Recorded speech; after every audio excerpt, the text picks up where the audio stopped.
Welcome to Business Connection. I'm Liz Spencer. We have a wonderful guest in studio today. It's Susan Elizabeth Phillips, and she's an international best-selling author. And you live right here in Naperville. I do. We moved to Naperville in 1987. Both of our sons graduated from Naperville North, and I love this town. I always say I fell in love with Naperville right before the moving van arrived.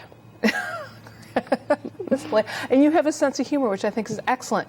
Tell me. Well, twisted. It just depends on your personality whether you think it's actually humor or not. Well, so far I think it's humor. So we're starting off well then. Excellent.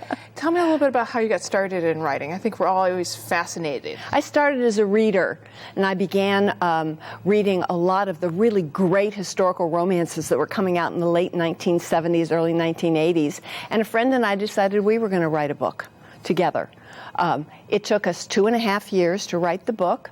It was purchased by Dell Publishing, long gone, and they paid us a $3,500 advance for 2.5 years' work, and we had to split the money in two. Wow. Well, and I think that's inspiring for lots of us who think we can write. Tell me a little bit about the genre that you write in.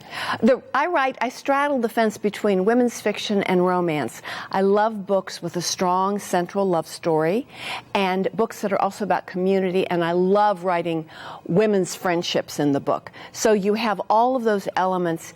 These are the kind of stories that women probably used to tell each other around the campfire. They talk about their man, they talk their girlfriends, they talk about what was going on with their kids and with the campfire community. And I think that's one of the things that has made this genre so popular. Right now, the last statistics I saw were a $1.2 billion industry every year. The romance publishing is really, really huge. And when you can kind of straddle between romance and women's fiction, you pick up an even broader readership. Now, you have an even extra twist in there about sports. Tell me about that. Yes, I have been called the godmother of the sports romance, although I would rather be called the creator of the sports romance or something about that. Godmother, I don't know, I don't like. But yes, I got an idea in the early 90s what would happen if a woman who knew nothing about sports inherited a professional football team. And at that point, I created the Chicago Stars, which coincidentally are based in DuPage County and are rivals of the Chicago Bears. Little knowing that I was going to be writing a whole series of these books, and that the Chicago Stars are now more famous in certain pockets of the world than the Chicago Bears are. I take pride in that. That's awesome. That's awesome. Well, and you're an international bestseller. So how has the international market opened up for you? That's been incredible to me. My books are now published in 30 languages. And I never thought about that when I was going in. I was just focused on writing for an American readership. But women all over the world like these stories, and I assumed when I started writing about football, I didn't even think about it. I didn't think there would be an international audience for that. But my football books were the ones that seemed to spread internationally, which in some ways puzzles me to this day. I do know that I used to say that I wrote my books for the American woman, and now I do say I write it for the international woman. When I've toured in Germany, in Spain, Croatia, Slovenia, I have realized that readers are the same everywhere. Sometimes when I do presentations, some communities are slower to warm up than others. Some are huggier than others.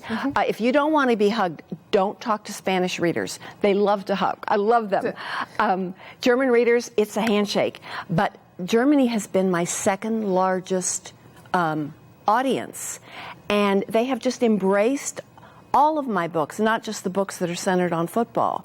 So it is an international community. Some of this goes back to the Mills and Boon and Harlequin days, because even though I have never written for them, they created an enormous international market for romance.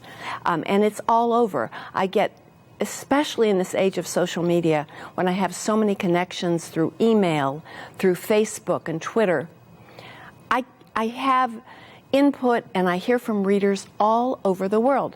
It'll be one email from South Africa, the next may come in from Saudi Arabia. It's just fascinating to me. And you mentioned social media, and that's immediate contact all the time to you. How has that changed your approach? How has that really changed the industry? It started with just every writer had a website, and then we started putting these bulletin boards up, and that's where it began. The bulletin boards lost traction when Facebook appeared. I can't quote the exact statistics, but I was at a media training session over the summer, and the prime place that readers and writers interact is Facebook. It's something like 40% of the interaction is there. Goodreads is another place where there's a huge interaction, followed by Twitter, followed by Instagram, which is that's a much smaller audience. I do Instagram. I don't think it's a great sales tool, but it's fun to do.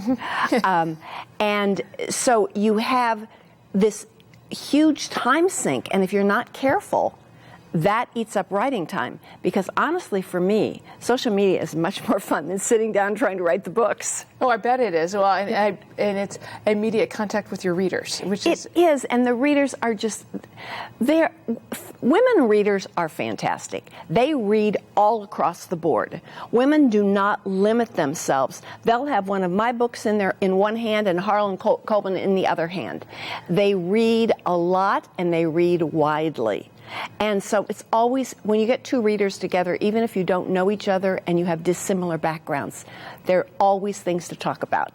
That's awesome. You've been in the industry for a little bit. How has it changed from the time when you posted? Social media. Social media? That's been huge. The decline of mass market and the rise of ebooks. One of the things I've seen with First Star I See Tonight coming out in hardcover, we do see that ebooks are cannibalizing hardcovers to a certain extent, especially if it's a book like this one that readers have been waiting for a long time.